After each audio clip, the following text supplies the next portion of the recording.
মুসলমান হাতগুলো মুষ্টিবদ্ধ করে হৃদয়ের গহীন থেকে ঈমানি জজবায় শানিত হয়ে চিৎকার করে বলো, রাজত্ব একমাত্র কার, ক্ষমতা একমাত্র কার, বড়ত্ব একমাত্র কার? বলেন, বড়ত্ব একমাত্র কার?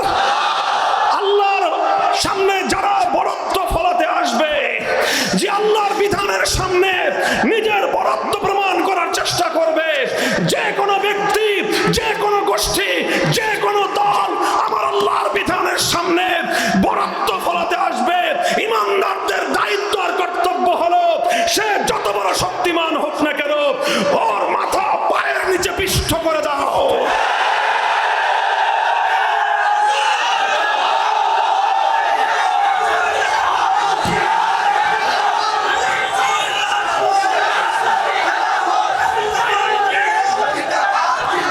অঞ্চলের একটা গ্রামাঞ্চলের এই বিপুল পরিমাণ উপস্থিতি, এটা আমি মনে করি এলাকার মানুষের জন্য একটা স্মরণীয় ঘটনা, আপনাদের জন্য একটা গৌরবের বিষয়।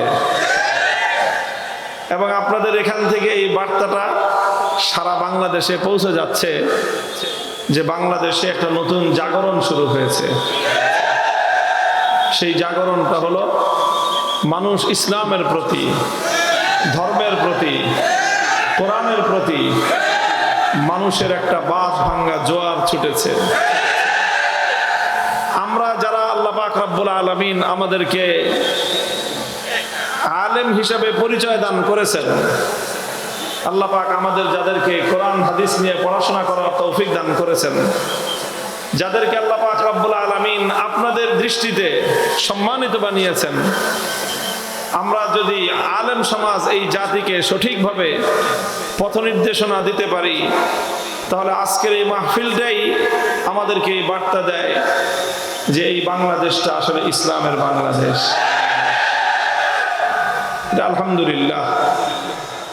তবে এই প্রেরণাটা ধরে রাখতে হবে, সকল ক্ষেত্রে ধরে রাখতে হবে। প্রস্তুত আছেন তো ইনশাআল্লাহ? দেখেন, আমাদের পূর্বপুরুষ যারা, আমাদের দুই পুরুষ আগে, আমার দাদা, আপনার দাদা অথবা আপনার দাদার বাবা, তাদের ইতিহাস যদি আপনারা পড়েন, তাহলে তারা এই দেশে থাকার জন্য, যেন তেন ভাবে থাকার জন্য না, ইসলামকে নিয়ে থাকার জন্য আমাদের পূর্বপুরুষদের অনেক ত্যাগ, অনেক কোরবানি, অনেক সংগ্রামের ইতিহাস রয়েছে। প্রত্যেকটা আধিপত্যবাদের বিরুদ্ধে এই জনপদের মুসলমানরা ইসলামকে নিয়ে যেন মাথা উঁচু করে বাঁচতে পারে, প্রতিটি ইতিহাসের বাঁকে বাঁকে আমাদের পূর্বপুরুষ, আপনার পূর্বপুরুষ, আমাদের পূর্বপুরুষরা অক্লান্ত শ্রম সাধনা ব্যয় করেছেন, জীবন দিয়েছেন, রক্ত দিয়েছেন আল্লাহর রাহে ইসলামকে নিয়ে বাঁচার জন্য। তারা অনেক কোরবানি স্বীকার করেছেন, যার বিনিময়ে আজ আমরা এই প্রত্যন্ত অঞ্চলে বসে এই সুফল আমরা ভোগ করতেছি। আল্লাহ পাক রব্বুল আলামিন আমাদের সেই সকল পূর্বপুরুষদের কবরগুলোকে জান্নাতের বাগানে পরিণত করে দেন। মুহতারাম হাজিরিন, আমি জানি আপনারা সবাই আমার এক ধরনের আলোচনা শুনে অভ্যস্ত। তো আমিও এই আলোচনাটা করি। কেন করি? আমি আপনাদের একটা গল্প বলি, ছোট্ট একটা গল্প আমার জীবনের। আমি একবার নিয়ত করলাম যে আপনারা যেরকম বিপুল পরিমাণ ধর্মপ্রাণ মুসলমান আমার আলোচনা শুনে উদ্বুদ্ধ হন, কিছু মানুষ কিন্তু আবার ক্ষিপ্ত হয়, এটা স্বাভাবিক। তো আমার কাছে একবার মনে হলো যে খামাখা কিছু মানুষের সাথে রাগারাগি করার দরকার কি, আমি আমার আলোচনার ধরনটা পাল্টায় ফেলাই। আমি এটা মনে মনে করলাম যে আমি আমার আলোচনার ধরন পরিবর্তন করে দেই, যে স্বাভাবিক কিছু কথা বলি, মানুষকে নসিহতের কথা। আমাদের অন্যান্য আলেম ওলামারা সাধারণত মানুষকে নসিহতের কথা বলেন, মানুষের দিল যেন নরম হয় সেই কথা বলেন, মানুষ যেন আখিরাতমুখী হয় সেই কথা বলেন, মানুষ যেন বেশি বেশি আমলমুখী হয় সেই জাতীয় কথা বলেন। তো আমিও যেহেতু কোরআন হাদিসই পড়েছি, অন্যান্য হুজুররা যেই হাদিস কোরআন পড়েছে আমিও তো সেটাই পড়েছি, এবং আলহামদুলিল্লাহ সেই ব্যাপারে কিছু জানাশোনাও আছে। তো আমি একবার নিয়ত করলাম যে আমি আমার আলোচনার ধরন পাল্টে ফেলবো। পরে ওই দিনে আমি রাত্রে স্বপ্ন দেখি যে আমি এরকম এক মাহফিলে গেছি। মাহফিলে যাওয়ার পরে আমি বয়ান করছি, 1 ঘন্টা আমার বয়ানের সময়, 50 মিনিট আমার বয়ান শেষ, আমি ওই স্বাভাবিকভাবে আলোচনা করতেছি। দেখি উপস্থিত সব মানুষের মন খারাপ, সব মানুষের মন খারাপ। আমি একটা মাদ্রাসার স্বপ্নে দেখতেছি, একটা মাদ্রাসার মাহফিল করতেছি।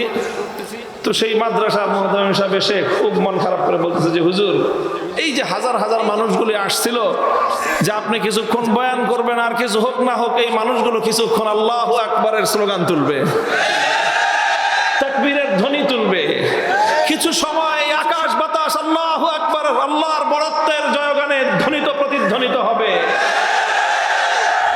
এইরকম একটা আগ্রহ নিয়ে আসছিল। কিন্তু আজকে আপনি যে কি যে ওয়াজ করলেন, এই মানুষগুলো একবার আল্লাহু আকবার স্লোগান দেওয়ার, তাকবীর দেওয়ার সুযোগ পেল না। স্বপ্নের মধ্যে আমার মনটা খুব খারাপ হলো যে এতগুলি মানুষ একটা নেক নিয়তে আসছে যে কিছু তাকবীর আল্লাহু আকবার বলবো, নারায়ে তাকবীর বলবো, এই মানুষগুলোকে আমি হতাশ করলাম। আমি তখন ওই মাদ্রাসার প্রিন্সিপাল সাহেবকে আমার বয়ান বন্ধ করে বললাম, ভাই একটু আগে বলতেন, এখন তো মাত্র আছে আর 5 মিনিট আমার সময়, আর একটু আগে যদি বলতেন তাহলে আমি আমার বয়ানের ধাঁচ ঘুরাই দিতাম, দেখতেন মানুষ আল্লাহু আকবার নারায়ে তাকবীরের স্লোগান তুলতো। এই হলো স্বপ্ন। আমি সেদিন বুঝলাম যে হয়তো আল্লাহ পাক রব্বুল আলামিনের পক্ষ থেকে এটা আমার জন্য একটা ইশারা যে এক একজন তো এক একটা কাজ করবে, সবাই এক কাজ করবে না। কথা বলেন ঠিক কিনা? একটা ফসলের মাঠ থেকে যদি ফসল তুলতে হয় তাহলে অনেক রকমের কাজের প্রয়োজন হয়। সবাই মিলে এক কাজ করলে সেই মাঠ থেকে কিন্তু ফসল ঘরে তোলা যাবে না। কিছু মানুষ আছে বা এক ধরনের মেহনত আছে যে এই ফসলের মাঠে, আমি বলতেছিলাম যে একটা ফসলের মাঠ থেকে ফসল ঘরে তুলতে হলে অনেক রকম কাজের প্রয়োজন হয়। কথা ঠিক কিনা? কিছু মানুষ আছে তাদের ট্রাক্টর আছে, তারা ক্ষেতের পর ক্ষেত, মাঠের পর মাঠ, বিলের পর বিল, তারা শুধু কি করে? হাল চাষ করে। এরপরে আবার সেখানে হাল চাষ করার পরে সেখানে রোয়া লাগাইতে হয়। রোয়াই তো বলেন আপনারা নাকি? তো কিছু মানুষ আছে যারা এই রোয়ার ব্যবসা করে। এরপরে রোয়া লাগাইলেই কি ধান হয়ে যায়? এরপরে কিছু মানুষ আছে সারের ব্যবসা করে, তারা সার বিক্রি করে, সার কিনে এনে মাঠের ফসলের মধ্যে সার প্রয়োগ করতে হয়। শুধু রোয়া লাগায় সার দিলেই ফসল হয়ে যায়, সেচের পানি দিতে হয় না? কি বলেন?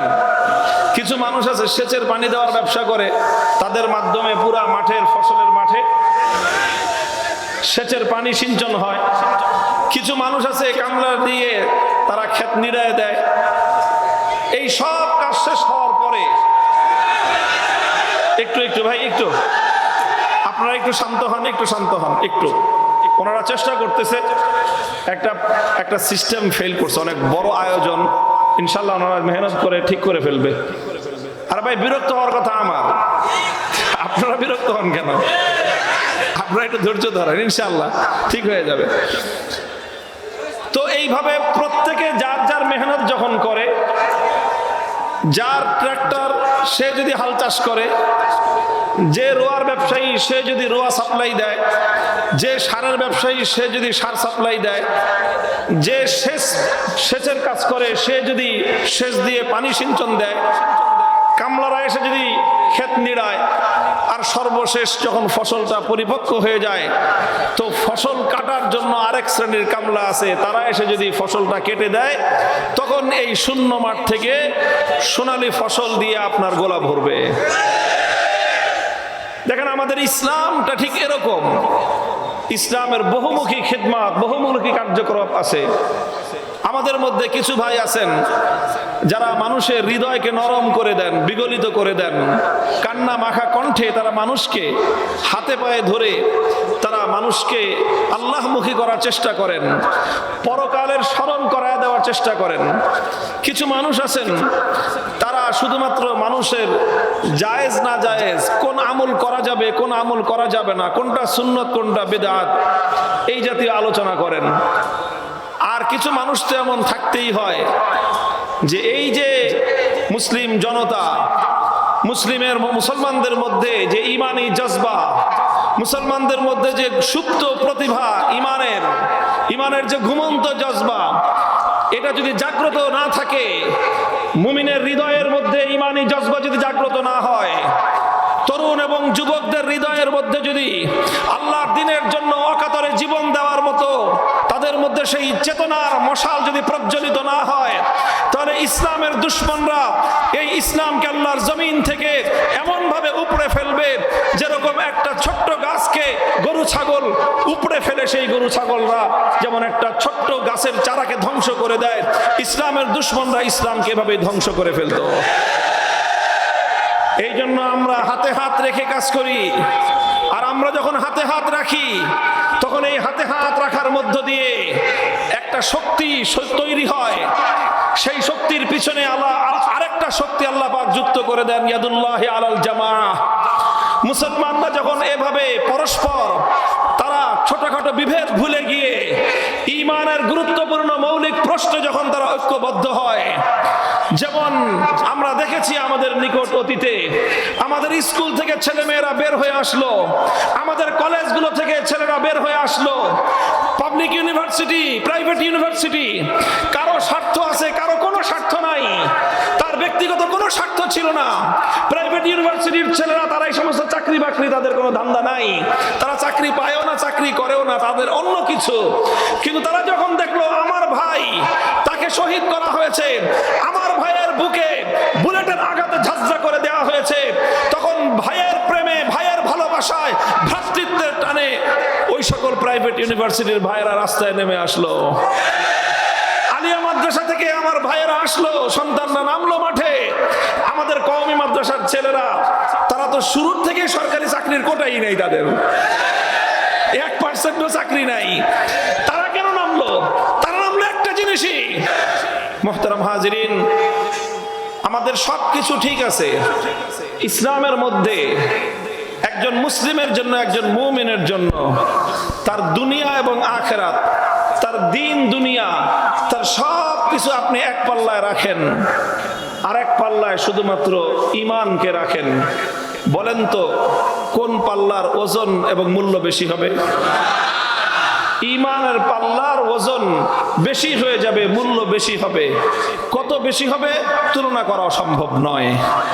এমনকি আমি এটাও বলবো, যদি এক পাল্লায় খোদার জান্নাত আর বেহেশতটাকে রাখেন, আরেক পাল্লায় শুধুমাত্র একজন আদনা ইমানদার, একজন দুর্বল ইমানদার, যার অন্তরের মধ্যে সামান্য পরিমাণ ঈমান আছে, আমলতে তো একটা করে না, এই আদনা সাধারণ একজন ইমানদারের ঈমানকে আপনি এক পাল্লায় রাখেন, আর আল্লাহ পাকের 8টা জান্নাত আরেক পাল্লায় রাখেন, ঈমানের দাম 8টা জান্নাতের চেয়েও বেশি হবে। আমি অনেক সময় বলি যে আমরা অনেক সময় হতাশ হই, আক্ষেপ করি যে আমি গরিব মানুষ, আমি দরিদ্র মানুষ, আল্লাহ অমুকরে এত কিছু দিয়েছে, অমুককে সম্পদশালী বানিয়েছে, অমুককে ক্ষমতাবান বানিয়েছে, অমুককে সুদর্শন বানিয়েছে, আর আমাকে কিছুই দেয় নাই। আমি একেবারে না টাকা পয়সা আছে, না ক্ষমতা আছে, না আমার সৌন্দর্য আছে, তেমন কিছুই নাই। এই সব চিন্তা করে আমরা অনেক সময় হীনমন্যতায় ভুগি। আমি বলি, হে মুমিন, তুমি যদি সচ্চা ইমানদার হয়ে থাকো, তোমার হৃদয়ে যদি সত্যিকার ঈমান থেকে থাকে, আল্লাহর নামের 1000 বার যদি আমি শপথ করি, তাহলে আমি এই শপথ করার ক্ষেত্রে এতটুকু ভুল হবে না যে তোমার হৃদয়ে যে ঈমান আছে, খোদার কসম तमाम পৃথিবীর সমস্ত সম্পদ 1000 লক্ষ কোটি বার বিক্রি করলেও তোমার হৃদয়ের ঈমানের সমপরিমাণ মূল্য হবে না। এই জন্য ঈমান, আমি সারা দেশে এই কথা মানুষকে বলি যে ঈমানের ব্যাপারে আমাদের সজাগ থাকা উচিত, ঈমানের ব্যাপারে সচেতন হওয়া উচিত। সজাগ এবং সচেতন কেন হওয়া উচিত? কারণ অনেক সময় দেখা যায় যে আমরা ঈমানের ব্যাপারে গাফেল হওয়ার কারণে, ঈমানের ব্যাপারে আমাদের গাফলতির কারণে আমরা অনেক অল্প মূল্যেই ঈমানকে বিক্রি করে দেই।